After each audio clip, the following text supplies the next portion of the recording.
from Mario Ferrante, Director of Flight Operations for Babcock Italia. His session is called Be Safe, Be Trained, Be Efficient. Mario is a former military pilot with over 1,000 hours in the F-104 Starfighter, which Canadians would be familiar with, before he joined the Italian Air Force's acrobatic team. He now oversees operations for the Italian Viking CL-415 fleet. Welcome, Mario. Hi, John. Thanks for the invitation, and of course, thanks for all the attendees to the webinar. Thank you. Okay. Just basically my presentation today is going to be giving you, the model of the operation and how we manage safety training and operation in the Italian fleet of the CL. So basically, that's why I call the presentation Be Safe, Be Trained, and Be Efficient, since we are the largest CL-415 fleet around the globe. Let's move like this. Let's see.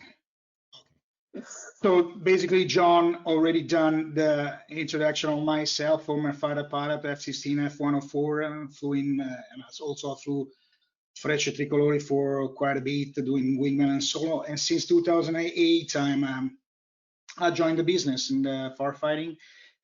I'm honored to be the flight ops manager of the Italian fleet here. Basically, the presentation is going to be a pilot point of view about operation of what we do here in Italy. A quick history of the Canadair here in the boots. Basically, back in 1982, we got the first piston version, and probably most of you guys knows that this year, instead of it, is the 25th anniversary of the first 415 that touched down in Italy. Then, you'll see in the slide, basically all the companies that operated the Super Scooper, and Babcock took over in 2014, and we are running the contract since then. What I mean, be safe. Everybody knows that, our mission as a firefighting pilot, is different. We have a lot of hazards. You'll see around the table, we have, and we define which are our top hazards, basically CFIT and obstacles, weather, and water operations. And we'll talk a little bit later in the slides. Our constant challenge as a manager, of course, of the operation, and of course also who's on top of me, is to stay in that corridor that you see in the safety space and the comfort zone.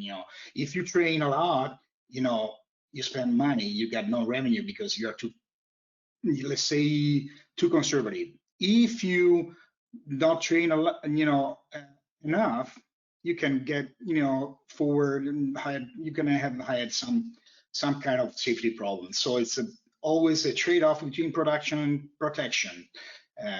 We want to have all the people home safe every day, but we want to have the mission accomplished. We want to have the mission done.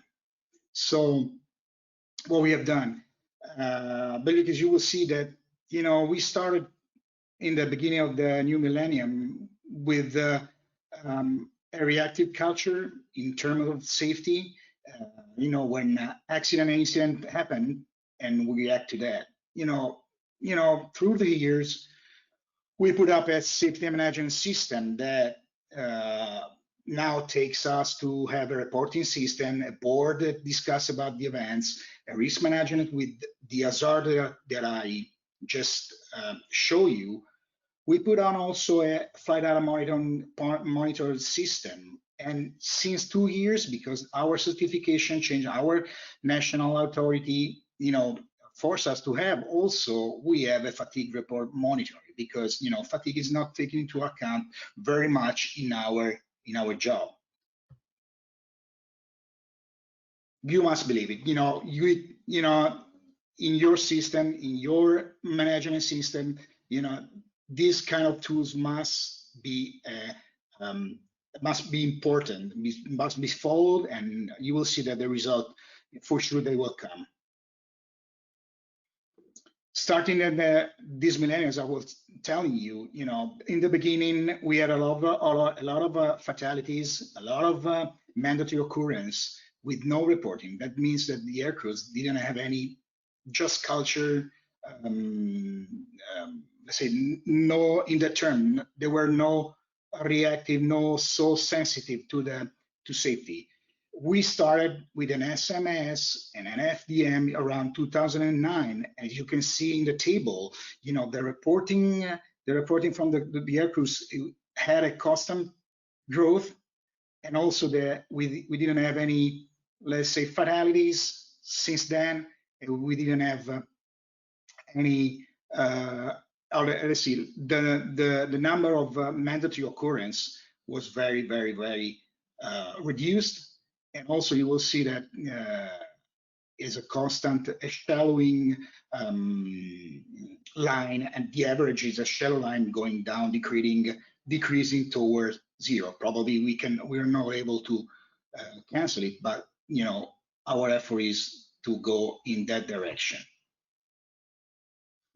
That's what we do, our risk management in our company. Basically the safety goes around a safety review board done by the nominated person, the accountable manager, where we identify, we evaluate, and we control, and try to implement some mitigations. What we analyze, the input are, data from the FDM, our top hazard in the risk register, safety issues that happen during flight operation, during our flights, investigation after occurrences or incidents, and of course the safety reports of our pilot. We come up, our board come up, with action to implement, and you will see, I will give you some example that we followed through the years. So as I told you, it's a continuous loop: identify, evaluate, controls, and implement. For example, I'll give you an example of the last 12 months rolling so far till September. Our data shows that in terms on, rated on the 10,000 flying hours, the report, got a shallow descent, but I'm not worried, as a flight ops manager, because our number of mandatory occurrence report, went down. Also, the incident accident was where, as you can see in the bottom graphs, let's say table, you will see the average of the reports and of the MOR is going down. Example, I told you, one of top our hazard that we have, and we have in our risk register, is control finding into terrain, obstacles. And I want to give you this example just because I want to give you an idea how we react to that, our company react to that. In 2017, we had a firefighting mission approaching to Ciampino, my base, where I'm right now.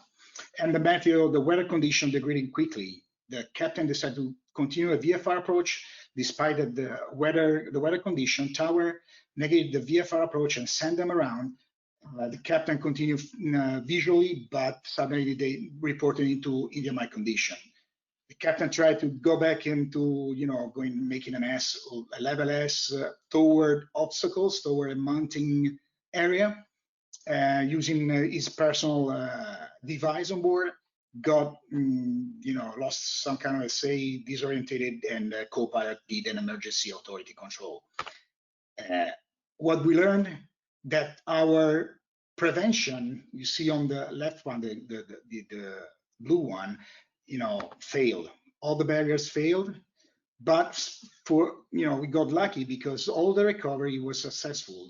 There was tower to send them around, screaming on the radio, and the co-pilot was so accepting that they recovered to the diversion health and field safe the airplane.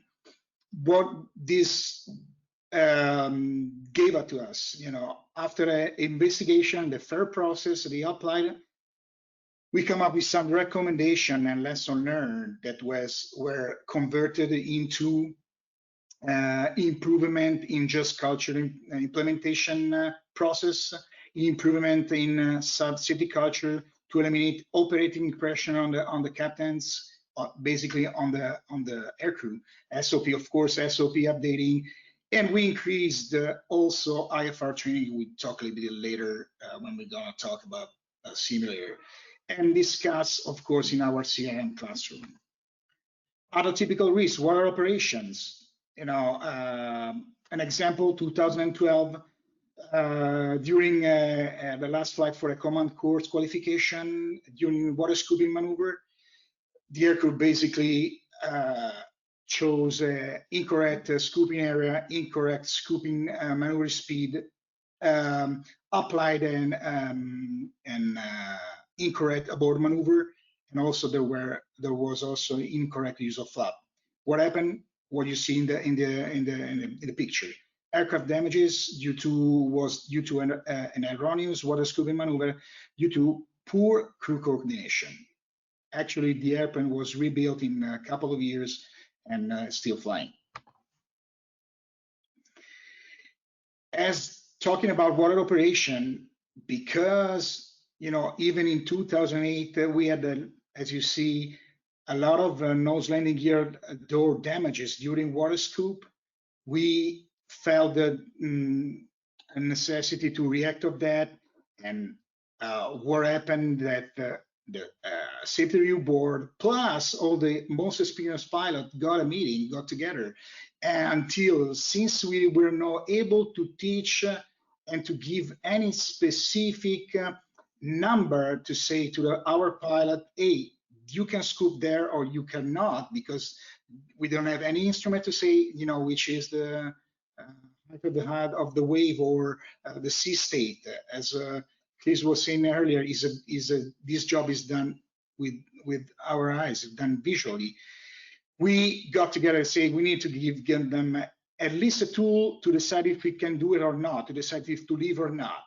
And we come up with, it's with a swell matrix. I'm not gonna go through all explanation of that. But basically, we gave to the pilots a decision matrix to have a correct decision making. That how our safety is done in our company. Other, and let's say, I will say, main continuous risk, and probably pilot that does the job like I do, is the power line, the wire striking impact. In 2017, we have one accident and 2 serious incidents, and we said, hey, we cannot afford it anymore. We need to do something. And Babcock decided to launch here in Italy a specific program with the CAA, and also inside the company was created an aviation sector wire strike prevention group. They're still working on these 4 areas, main areas that you can see in the slides, on laws and regulations that, let's say, want to obtain a unique national laws and regulation about type of obstacle to be highlighted, and how the obstacles must be signaled, and who has the responsibility of it. We are still looking about a technical and operational solution, electronic, of course, obstacles avoidance systems. We are cooperating with other industries and brands to find something like that, and also to have a digital aeronautical chart mapped of Italy, all territory, and available for our aircrew. Of course, since then, and even in the past, we are still training on the human part of side. So our courses for our pilots are done to increase awareness about obstacles, to provide guidelines for a correct reconnaissance phase during our flights, and what's the possible emergency solution after a strike. The very last, but not less important, is we're working on a media and communication area, try to have an increase sensitivity of all community about the problem. The last part of our model of how to manage safety, we are giving a glance. We start looking at fatigue. And I told you, in our job, fatigue is not taken into account enough. We are forced by our CAA to do that, and we implemented the fatigue report system, of course, and we have some events during the summer seasons. And we have a constant oversight, a daily oversight on fatigue of our pilots based on the 7 days and 28 days flight time limitation.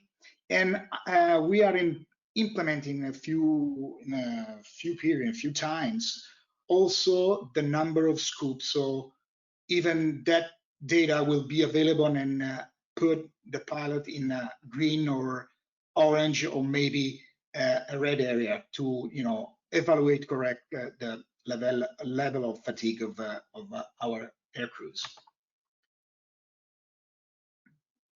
FDM is a plus, and I can tell you is a plus in the safety system. We download periodically the data when the safety or when the maintenance requires to do the download. What we do with the data, we do plotting to analyze flight exceedances if we have, or investigate after an incident. Also, we use a 3D features to debrief a training mission or to review any occurrences that air crews comes to us and ask to review. All the data, of course, are shared with the ops, with the training department, and with the maintenance to increase and improve training and maintenance actions. Just a quick example of why the FDM is a plus. It doesn't move. Okay. Since we introduced the FDM, we were looking on the flap over speed limitations. At the beginning, we didn't have any reports, any spike out of the system because the the event definition in time limitation and magnitude were more so restrictive. Now we define the new event, and as you can see, we have an hidden word basically. We have a lot of overspeed exceedances. We put on the table a lot of mitigations, and over the years, as you see, after the mitigation and corrective action implementation, you will see that the events are going down very quickly. So, as a flight ops, I can say, safety, if it's based on a FDM, is a plus. Be trained. Our training,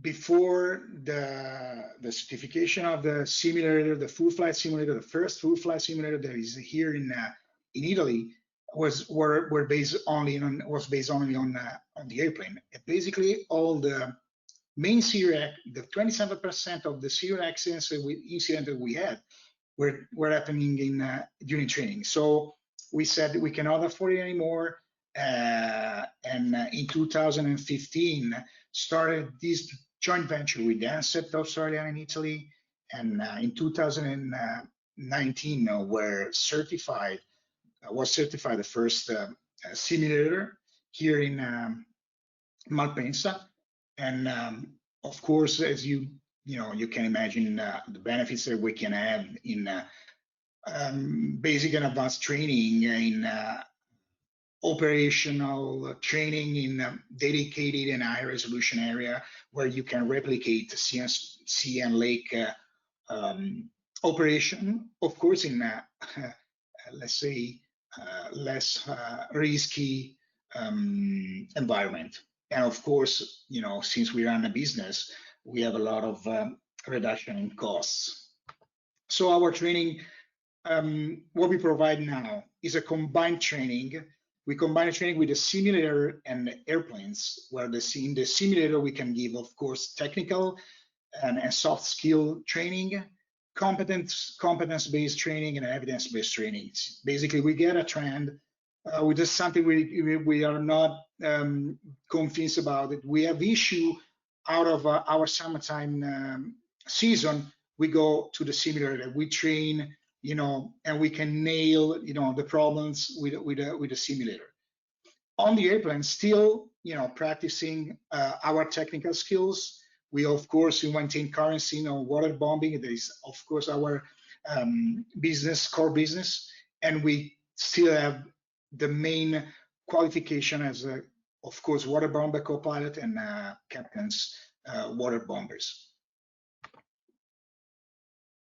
A quick glance on our training during winter time up to the summertime.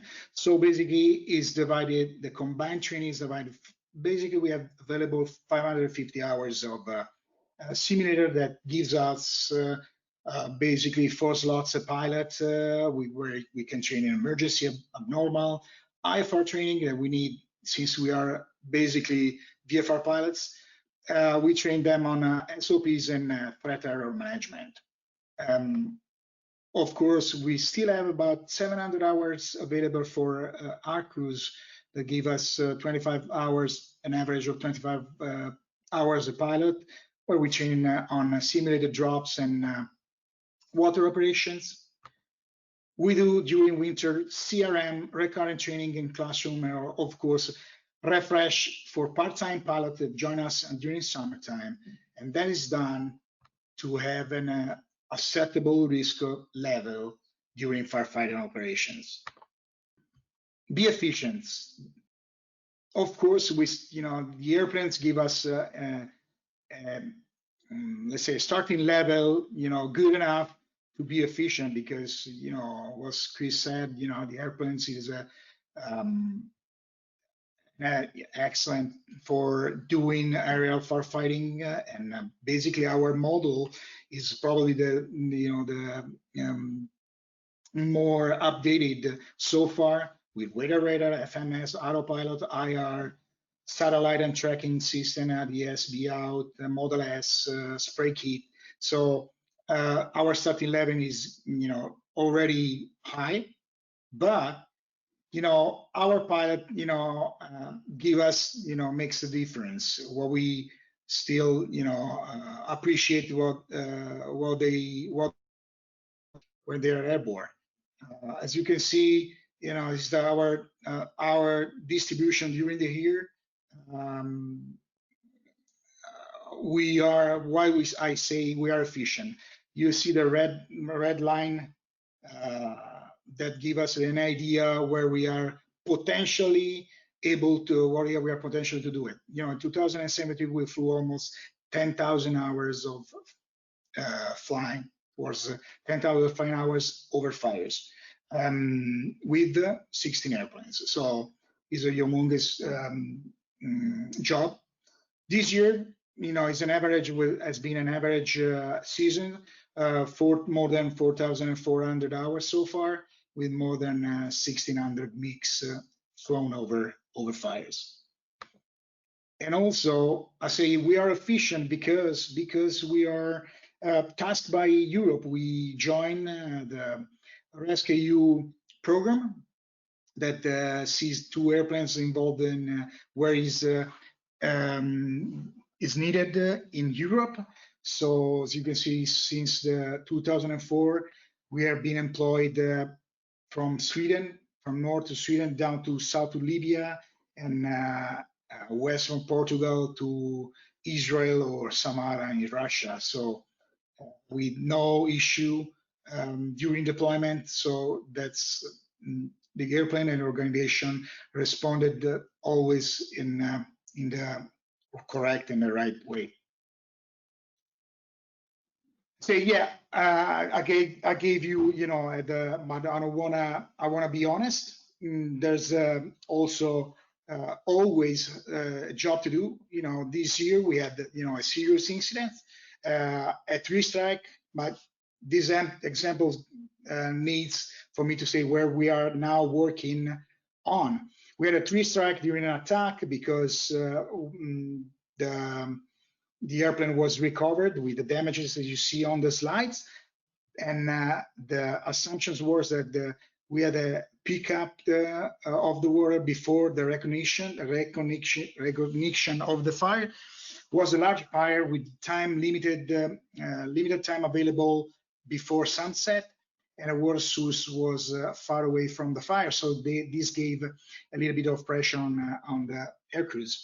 And also because of the load on board, the incomplete reconnaissance done with limited visibility and turbulence, with high speed during the limited recognition, gave let's say, a difficult assessment of the optimal attack direction of the aircrew. So what happened is, you can sum up in overconfidence with a poor assertiveness of the aircrews and complacency, got an impact where the airplane was recovered safely and no injuries to the pilots. But this make me to give you my conclusion and my needs, personal needs, to be safer and more efficient. Two options. One is technical, and the other, of course, is to work on a human part. The technical part is, for me, is the head-up display. I comes from fighters, so it's something that I'm being grappled on. But HUD is something that gives you on a safety part, increases your OSA, because you need to, as someone told you, you need to look outside, and there's no other tool that give you better SA while you're looking outside, enhances the obstacle separation while you are attacking, and reduces exceedances events.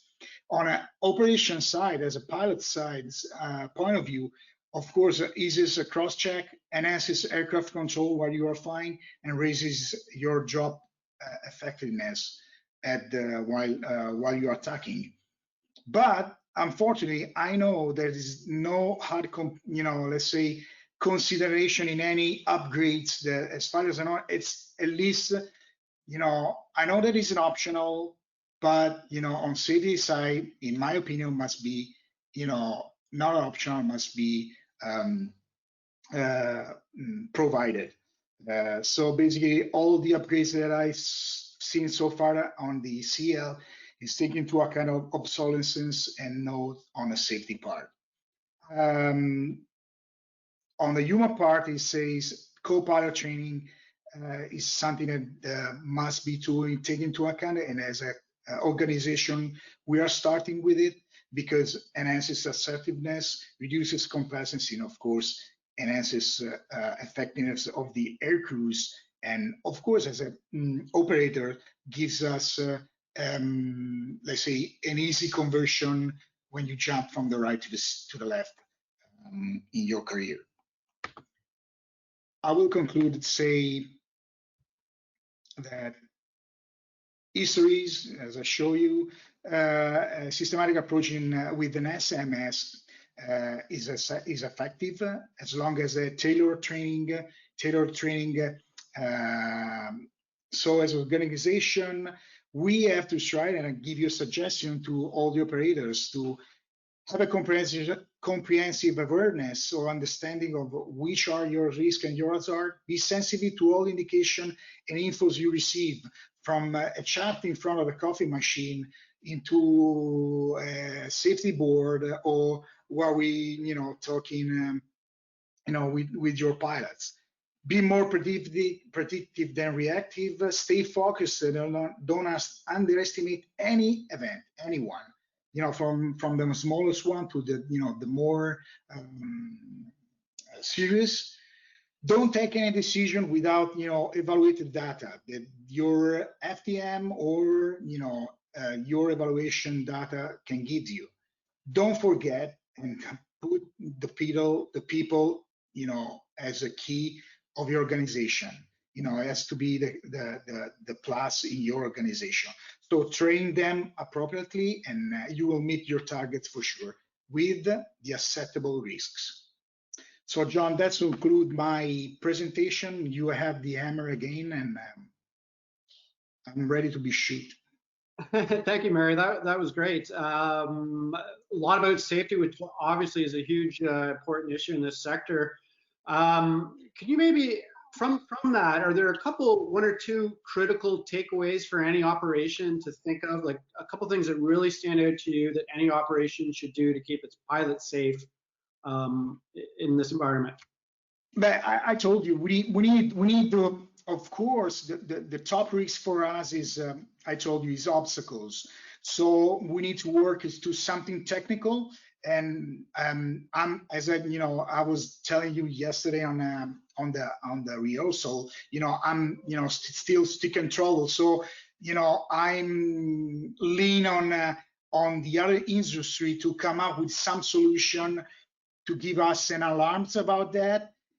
In the meanwhile, we can work on a human part, give us to our pilot and to all pilots awareness of these huge risks. So do at the best your reconnaissance and as lowest as you can, but in the meantime you don't have to put you in risk because you are still flying an airplane close to the ground. So awareness of the pilot, and at the same time we need to come up with something technical about it.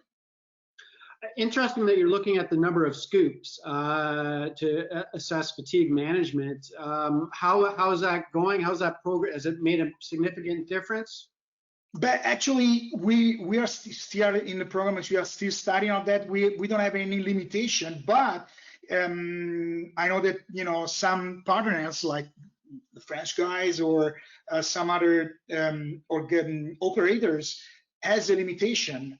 Probably will come up with something like that because or maybe give us because we don't have any chance so far to give us stop to rest during the day to the air crews. So probably will come up with that. At the moment, the number of drops, we use them to limitate, to give a limit to the operation and to see if I can employ that day the pilot, because he logged so far in 28 days, in the last 7 days, such an amount of flying hours, duty periods, and also number of scoops so high that I don't want to put you in risk. So today I don't use you, or maybe I can put you last in the row, so you will gonna have small amount of hours to fly.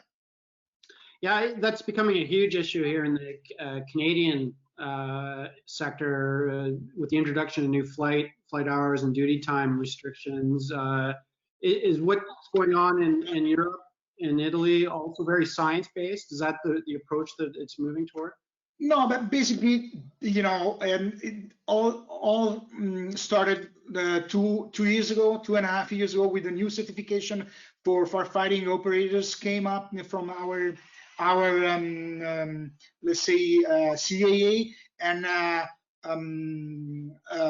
limitation is getting to much more into deep the aviation authority. So that's why I told you fatigue is going to be taken into account.